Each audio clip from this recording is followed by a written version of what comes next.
Hi అండి, welcome to Sirisha kitchen Kurnool అండి. ఈరోజు నేనైతే రాయలసీమ పూరి కర్రీ చేసి పెడతానండి. చూడండి, చాలా బాగుంటుంది. అంటే బయట హోటళ్ళల్లో పూరి కూర చేస్తారు కదా, అలా కాకుండా ఇక్కడ ఎట్లా చేస్తారో చూపిస్తాను. చూడండి, దానికి నేను ఒక 3 పెద్దవి ఆలుగడ్డలు తీసుకున్నానండి. అలాగే ఒక చిన్న పొట్లం పచ్చి బఠానీ అండి. ఈ 2 చేస్తాను. చూడండి, ఇవి బఠానీ దీనిలో వేసేసుకొని కడిగేసుకుందామండి నీట్గా. ఇదండి వేసేసుకుందాం. ఆలుగడ్డలు మంచిగా ఇట్లా చెక్కు తీసేసుకుందామండి. చెక్కు తీసేసుకుంటే మనకి వలసనీక అవసరం ఉండదు, ప్లస్ తొందరగా అవుతుంది. మంచిగా లోపల నుంచి ఉడికిపోతాయండి. ఇవి అన్నీ ఇట్లనే చెక్కు తీసేసుకుందాం. ఇదండి, ఇలాగా చిన్న చిన్న ముక్కలు చేసుకొని ఇలా వేసేసుకున్నాము.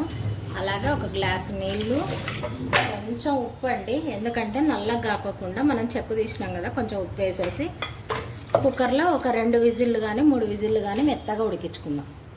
ఇదండి పెట్టేసుకుందాం. ఒక 2 విజిల్లు ఇచ్చుకుంటే సరిపోతుందండి.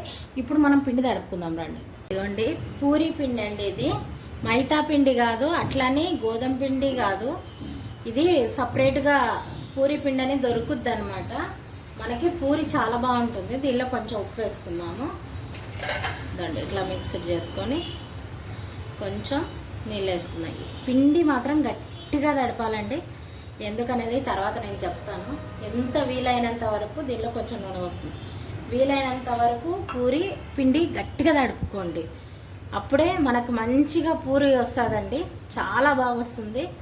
ఇదండి ఇట్లాగా వీలైనంత వరకు బాగా ఎంత గట్టిగా తడుపుకోగలిగితే అంత గట్టిగా అండి.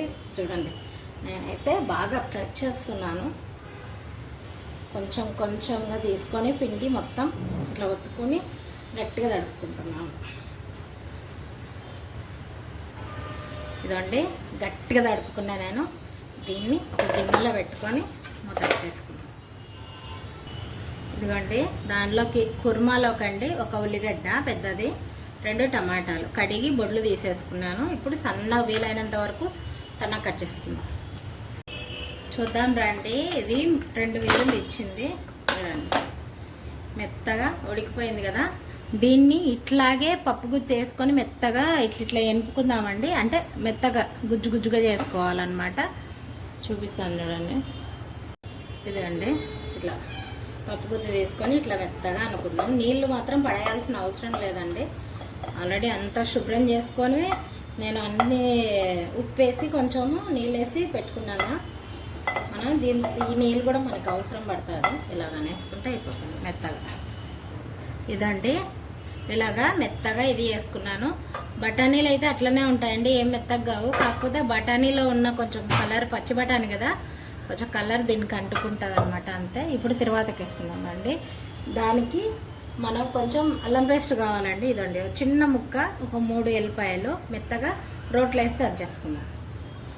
చూడండి, ఇట్లాగా ఒక బాల పెట్టుకోవాలా. దీనిలోకి కొంచెం ఆయిల్ వేసుకున్నామండి. ఒక 2 స్పూన్లు వేస్తాను ఆయిల్. ఈ కూర మాత్రం చాలా బాగుంటుందండి. మనకి ఎంత తిన్నా కానీ తినబుద్ధి అవుతుంది. శనగపిండి అట్లా ఏం లేకోకుండా చేస్తాను నేను. చూడండి, నూనె వేడయ్యింది. దీనిలోకి కొన్ని ఆవాలు, కొంచెం జీలకర్ర, 2 వట్టిమిరపకాయలు వేసాను. చూడండి, చిన్న చిన్న కట్ చేసుకున్న ఒక్క ఉల్లిగడ్డ, పెద్ద ఉల్లిగడ్డ వేసుకుని కొంచెం మగ్గించుకోవాలి. ఇది ఇప్పుడు కొంచెం ఇది వేగింది చూడండి. ఇప్పుడు టమాటా వేసేసుకోండి.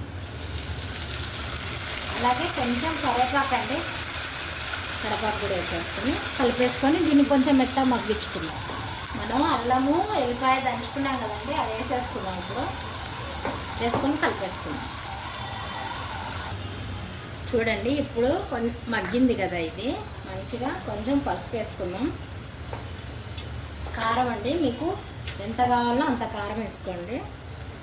ఇదండి, నేనైతే 1 స్పూన్ వేస్తున్నాను. అట్లాగే కొంచెం ధనియాల పొడి, ఇదండి 1/2 స్పూను ధనియాల పొడి. మనం దీన్ని కలుపుదాము.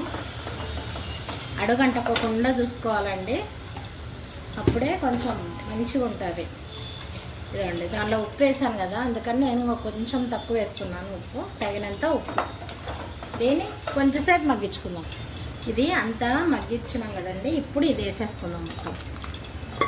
నేనైతే మరీ మెత్తగా నుజ్జు ఏం చేయలేదండి, కొంచెం చూడండి ఆలుగడ్డ అనేది కనిపిస్తుంది అనమాట.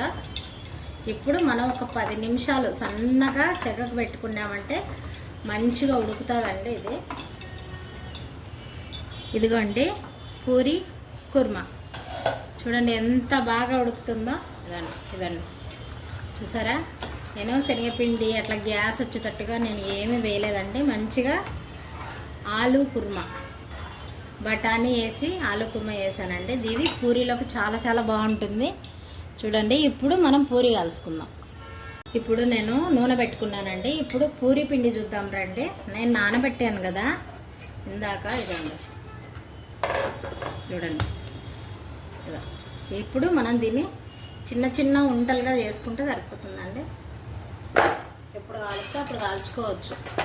అందరూ ఒకసారి తిన్నారు కదండి, ఒక్కొక్కరు ఒకసారి చిన్న చిన్న ఉంటలుగా చేసుకుంటున్నానండి. ఇదండి, నేను పిండితో లాటుకొని అన్నీ నూనెతోనే లాటుకుంటాను. ఇదండి, ఇలాగా కొంచెం ఆరిపోకోకుండా ఉంటాయన్నమాట. మనం గట్టిగా తడుపుకున్నాం కదా పిండి, అందుకనే ఆరిపోతాయి అన్నమాట. అందుకే నేను ఆరిపోకోకుండా కొంచెం ఇట్లా అనుకుంటున్నాను. చిన్న చిన్నగా పూరీలు చేస్తానండి. మా మనవరాలకి చిన్న పూరీలు అంటే చాలా ఇష్టం అన్నమాట. ఇట్లా తీసి పెట్టుకున్నాను. ఇదిగండి కొంచెంగా కొంచెం మందంగా లాట్టుకున్నాను నేనైతే కదా. ఇదండి, నూనె అయితే కాగింది, పూరి వేసేస్తాను.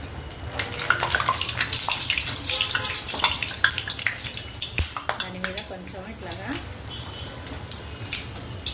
నూనె ఇట్లా అంటే కానీ బాగా పొంగుతుందండి. ఎప్పుడే కానీ పూరి మీద ఇట్లా వేసుకుంటే పొంగుతుంది అనమాట. చూడండి,